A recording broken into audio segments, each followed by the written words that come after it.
সমস্ত রাজনৈতিক দলের নেতৃবৃন্দকে এখানে আমন্ত্রণ করেছিলাম। ওনারা এখানে এসেছেন, আমরা সুন্দর আলোচনা করেছি। সেখানে আমরা সিদ্ধান্ত নিয়েছি যে একটা ইন্টারিম গভর্নমেন্ট আমরা ফর্ম করব এবং ইন্টারিম গভর্নমেন্টের মাধ্যমে এদেশের সমস্ত কার্যকলাপ চলবে।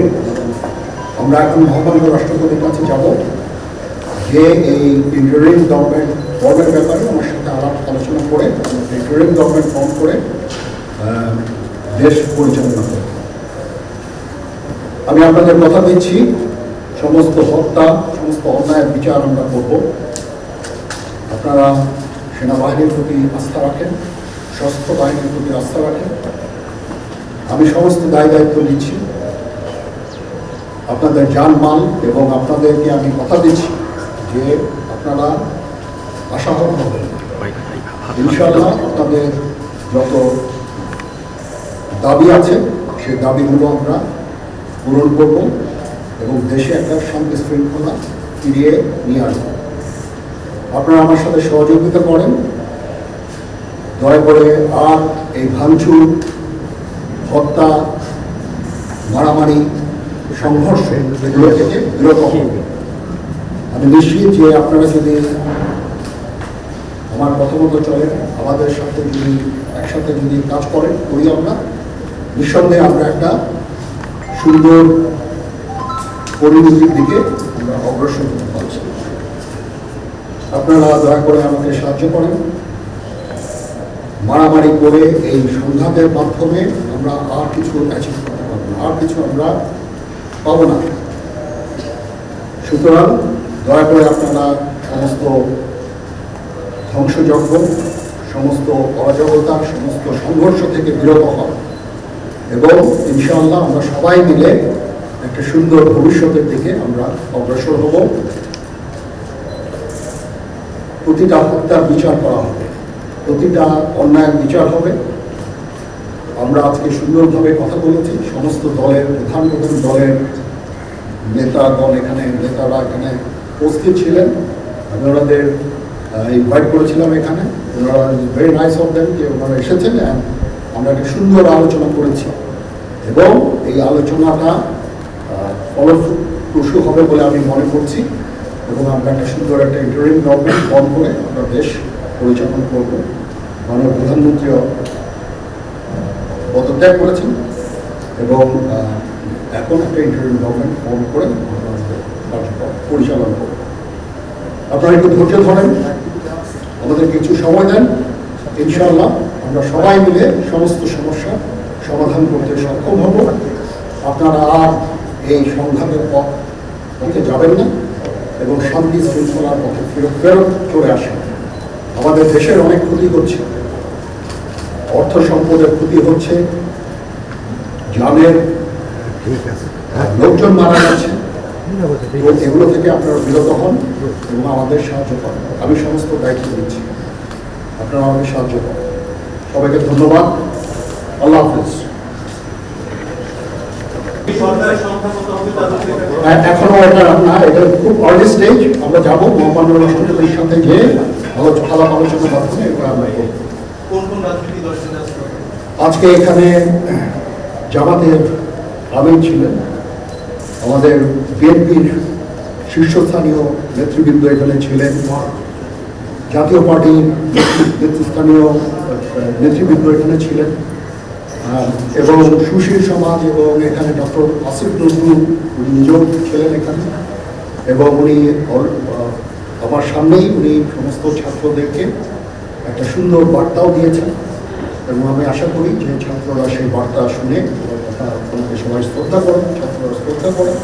ওনার এই বার্তা শুনে তারা এই পরিস্থিতি নিয়ন্ত্রণে নিয়ে চলে আসবে এবং আমরা একটা সুন্দর একটা পরিস্থিতির দিকে আমরা এগিয়ে যাব। আওয়ামী লীগের কেউ ছিল এখানে? আওয়ামী লীগের কেউ ছিল না, আওয়ামী লীগের কেউ ছিল না।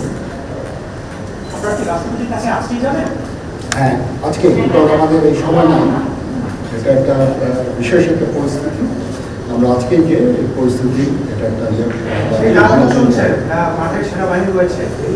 সেনাবাহিনী শান্তি শৃঙ্খলা বজায় রাখার কাজ চালিয়ে যাবে। এবং আপনাদের সবার দায়িত্ব, ছাত্রদের দায়িত্ব, রাজনৈতিক নেতৃবৃন্দ এবং রাজনৈতিক কর্মীদের দায়িত্ব হচ্ছে সেনাবাহিনীকে সাহায্য করা। এবং আপনারা মিডিয়ার মাধ্যমে আমাদেরকে এই যে একটু আমাদের সাহায্য করেন, সুতরাং আমরা তাহলে এই পরিস্থিতির নিয়ন্ত্রণ সহজেই নিয়ে আসতে পারি।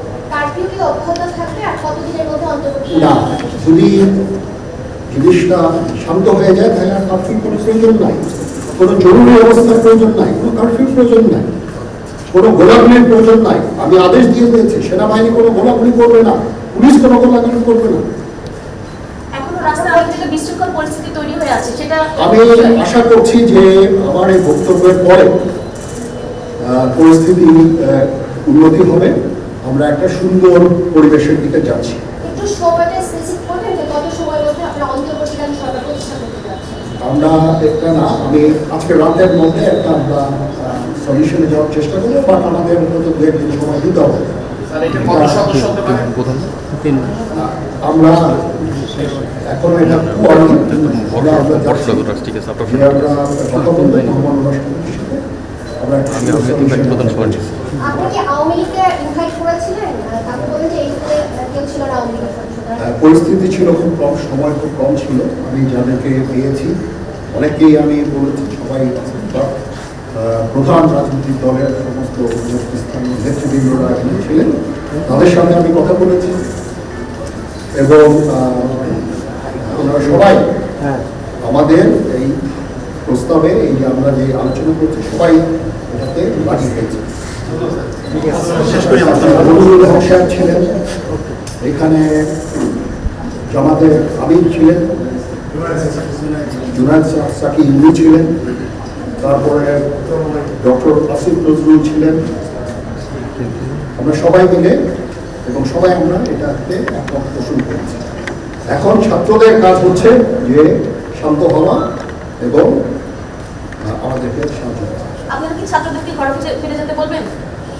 আমি তো বলছি ছাত্রদের কোনো প্রতিনিধি আমার এই বক্তব্যের তাদের ডাকা হয়েছিল ছাত্রদের? ছাত্রদের প্রতিনিধি বলতে আমি এখন ওনাদের কাউকে পাইনি। আমি ডক্টর আসিফ নজরুলকে রিকোয়েস্ট করেছি, যেহেতু ওনাকে ছাত্ররা শ্রদ্ধা করেন এবং উনিও একটা সুন্দর একটা ভিডিও মেসেজ উনি দিয়েছেন ছাত্রদের জন্য। আমি আশা করব যে এই ভিডিও মেসেজটাও কাজে দেওয়া হবে এইভাবে আপনার কাজ করবেন। সবাই ভালো থাকেন, সবাই ভালো থাকেন, সবাইকে ধন্যবাদ। এখানে আপনারা যত প্রশ্ন করতে থাকবেন আমাকে দেরি করাবেন। টু আর্লি আমরা কাজ করছি, আমাদের একটু কাজ করতে দেন, একটু সময় দেন, আমরা একটা সলিউশন আপনারা সবাই যারা আন্দোলনরত যারা ছাত্ররা আছেন, আন্দোলনরত যত লোকজন আছেন, দয়া করে ঘরে ফিরে যান। সবাই ভালো থাকেন, আল্লাহ আমাদের মঙ্গল করুন। আল্লাহ হাফিজ।